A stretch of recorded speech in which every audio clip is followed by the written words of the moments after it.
Deborah Burlingame was in there. Her brother Charles, of course, was the pilot aboard the hijacked plane that terrorists flew into the Pentagon on September 11th, and this has been the cause of her life, really, since then. And she's been very outspoken about it. And Deborah, welcome. It's good to have you here. Tell us, what was that meeting like? Well, it was very intimate. There were approximately 50 family members invited. You walked in and there was a spread of food that they put out for us while the president was at Ground Zero laying a wreath. And it was very, very social for us because we all know each other for the most part. And some of us hadn't seen each other in a long time, in years for some, and others just recently. But we were all very friendly, and so that was very pleasant, waiting for the president. And then he arrived, and it was almost like he was a neighbor coming into a barbecue. Hi, everybody. I mean, there was no pomp, no ceremony, extremely informal. He stood and said he wasn't going to give a speech. He just wanted to let us know that we are have been on his mind from day one, and that we're the people that he's been thinking about throughout his presidency in terms of getting resolution.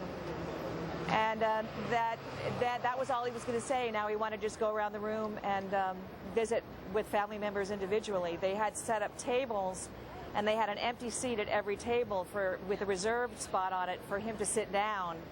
Of course, he never sat down throughout the entire period. He was standing up,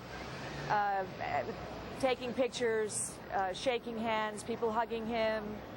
It was like he was the most popular guy at a party that everybody wanted to go to. Deborah, I know that that's kind of how it went. You have had very major differences with the administration over so many of these issues. Did you take this opportunity to speak to him about any of that, and did you have one-on-one time with him? Well, when he got to our table, we were already standing in anticipation of him coming, and when he got to me, it was he and I introduced myself, and I was very upfront. I said, Mr. President, I have been one of your most ardent critics. I think that took him aback a little bit. I said, but on Sunday night, I was very proud of you. I was very appreciative of what you helped make happen, and I was very proud of America. And then he hugged me. And then I said, but I have a question for you. And he said, what is it? And I asked him, or I told him that I was aware that Eric Holder was still a possible criminal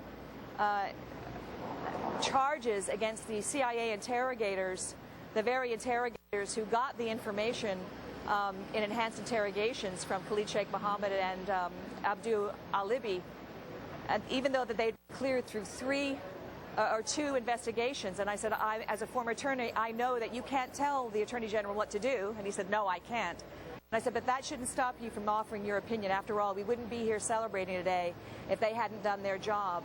And they have the hammer of a possible indictment over their heads. And can't you at least give him your opinion? And he said, no, I won't. And he turned around and walked away. Really? So he did not engage at all on that topic with you?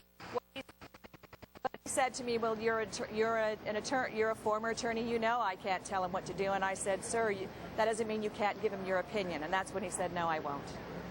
That is fascinating, Deborah. I think everybody feels, I can't say everybody feels. I think when you look at this story of these prosecutions, of these CIA officials who carried out these interrogations,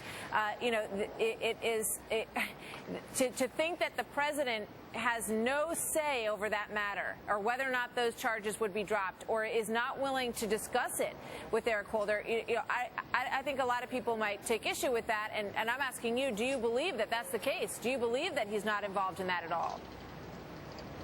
No. No, I don't believe he's not involved with that at all.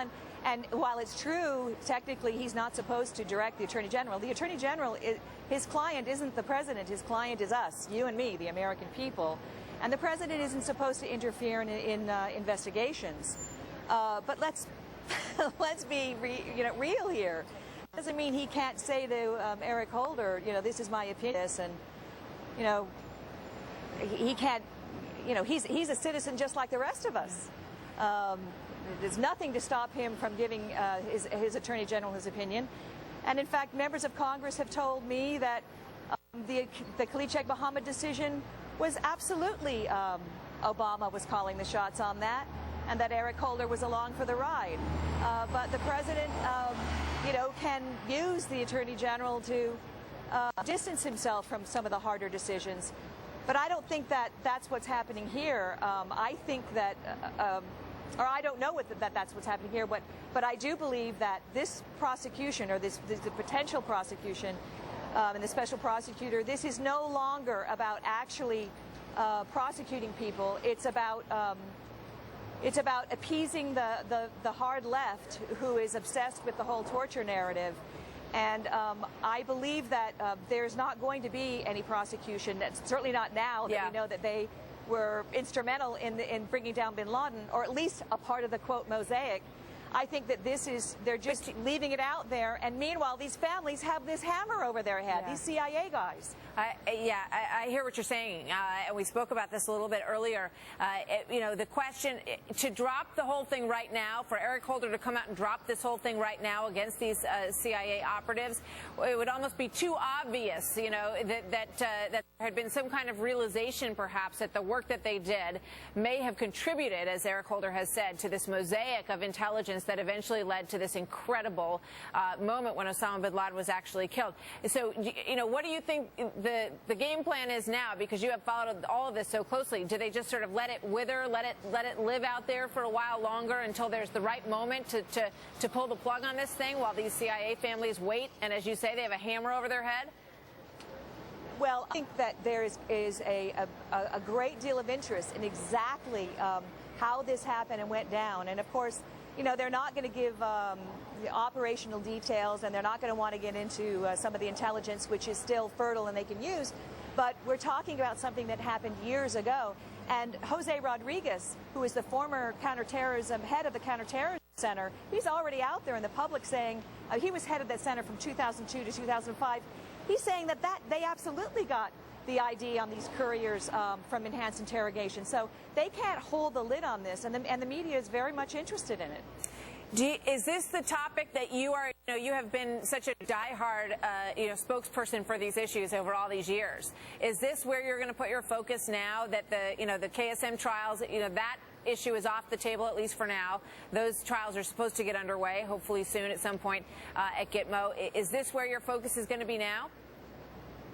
Well, it's one, because there are a lot of problems. We just found out last week, or the last couple of weeks, that a career, what we think is a career lawyer inside the National Security Division, has gone public, or at least he's not, or she is not letting us know what her name is, but Patrick Poole, the reporter at Pajamas Media, reported that Eric Holder quashed prosecution last May, an indictment that the U.S. Attorney in Dallas wanted to bring against CARE officials and other officials of some of the unindicted co-conspirators in the Holy Land Foundation trial. I'm interested in this, Martha. I know you are, Deborah. Not because I'm, going around, with a cloak, trying to, like a truth commission. This affects our national security going forward. And one of the Obama administration officials in that meeting just now, when I mentioned this to him, he said, "Oh, but we're not looking back." And I said, Eric Holder is looking back. Right. And this is very important, because when you do this to CIA case officers, you affect what they are willing to do going forward. We're just about to get cut off. Deborah, thank you so much. It's good to have you with us today. We really appreciate it. We will be right back with more.